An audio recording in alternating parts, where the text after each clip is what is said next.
கர்த்தருடைய பரிசுத்த நாமத்திற்கு மகிமை உண்டாவதாக. இன்றைய வாக்கு தத்துவம், என் தேவனாகிய கர்த்தர் உங்கள் எல்லைகளை பெரிதாக்குவார். தேவ பிள்ளைகளே, 1 நாளாகமும் 4ஆம் அதிகாரம் 9-10 வரைக்கும் நாம் வாசித்து பார்ப்போம்னா, யாபேஸ் 5 காரியங்களுக்காக கர்த்தரிடத்தில் விண்ணப்பிக்கிறார். அவர் வேண்டிக் கொண்டது தேவன் அருளினார் என்று சொல்லப்பட்டிருக்கிறது. 9ஆம் வசனம், யாபேஸ் தன் சகோதரனை பார்க்கிலும் கனம் பெற்றவனாய் இருந்தான். அவன் தாய் துக்கத்தோடு அவனை பெற்றேன் என்று சொல்லி அவனுக்கு யாபேஸ் என்று பெயரிட்டாள். யாபேஸ் இஸ்ரவேலின் தேவனை நோக்கி, முதலாவது காரியம், தேவரீர் என்னை ஆசீர்வதித்து, 2வது என் எல்லைகளை பெரிதாக்கி, 3வது உமது கரம் என்னோடு இருந்து, 4வது தீங்கு என்னை துக்கப்படுத்தாதபடிக்கு, 5வது அதற்கு விலக்கி காத்தருளும் என்று சொல்லி தேவனாகி கர்த்தரை நோக்கி வேண்டிக் கொண்டார். அவர் வேண்டிக் கொண்டதே என் தேவனாகி கர்த்தர் அருளினார், கொடுத்தார் என்று கொடுக்கப்பட்டிருக்கிறது. தேவ பிள்ளைகளே, யாபேசு குறித்து வேதாகமத்தில் இந்த ஒரு இடத்துல மட்டும்தான் குறிப்பிடப்பட்டிருக்கிறது. வேறு எங்கும் குறிப்பிடலை. இவர் என்ன வம்சம், எந்த பின்னணியில் வந்தார் என்றும் சொல்லப்படலை. இந்த 2 வசனத்தில் மாத்திரம்தான் சொல்லப்பட்டிருக்கிறது.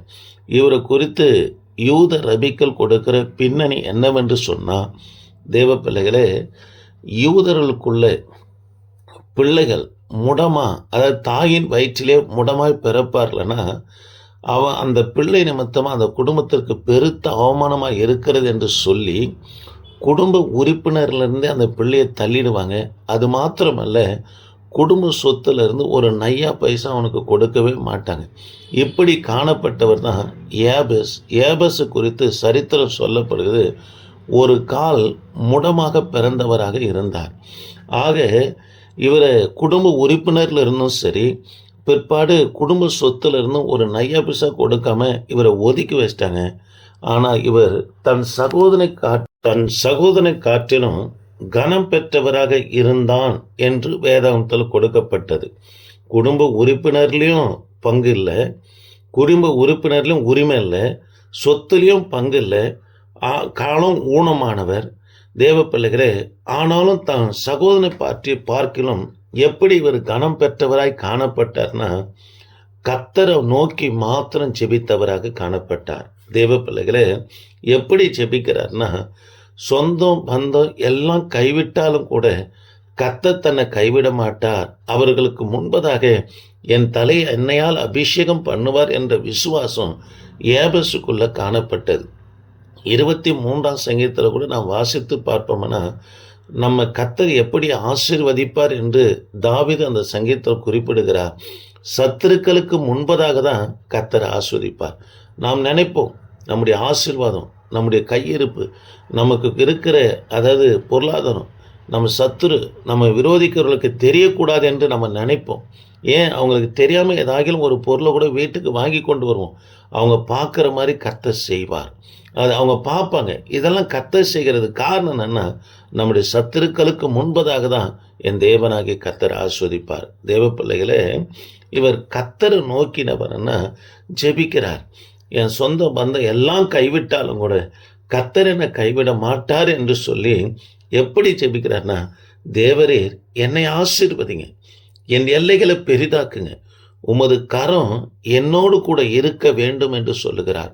தேவ பிள்ளைகளே, கர்த்தர் நம்மை ஆஸ்வதிக்கும் போது நம்ம எல்லைகள் பெரிதான பிற்பாடு நம்ம சூழ்ந்து இருக்கிற அக்கம் பக்கத்தில் இருக்கிற ஜனங்களால நமக்கு தீங்கு வரங்க, செய்வின மாந்திரிகம் அல்லது மற்றவர்களை ஏவி விட்டு நமக்கு விரோதமாய் தீங்கு செய்யும்படியா செய்வாங்க.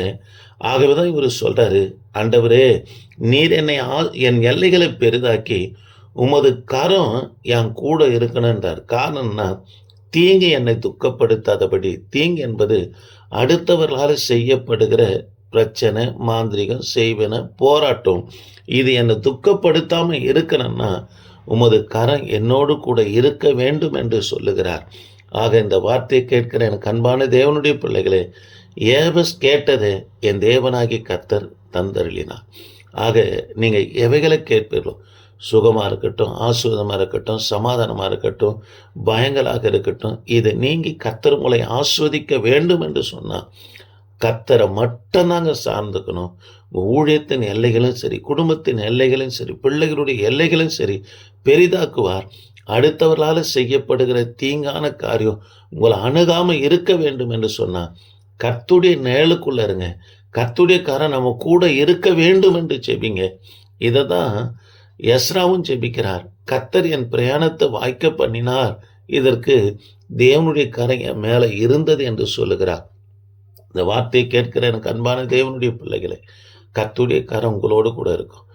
எல்லைகள் பெரிதாகணுமா, ஊழியர்கள் ஆஸ்வதிக்கப்படணுமா, ஆத்துமக்களால் பெருகணுமா, கர்த்தரை நோக்கி மாத்திரம் உட்காருங்க. என் தேவனாகிய கர்த்தர் செய்வார். இந்த வார்த்தையை கேட்கிற கர்த்தருடைய பிள்ளைங்க சப்ஸ்கிரைபர் பண்ணுங்க. கர்த்தர் உங்களோடு கூட இருப்பார். கர்த்தர் தாமே உங்களை ஆஸ்வதிப்பாராக. ஆமேன். Praise the Lord.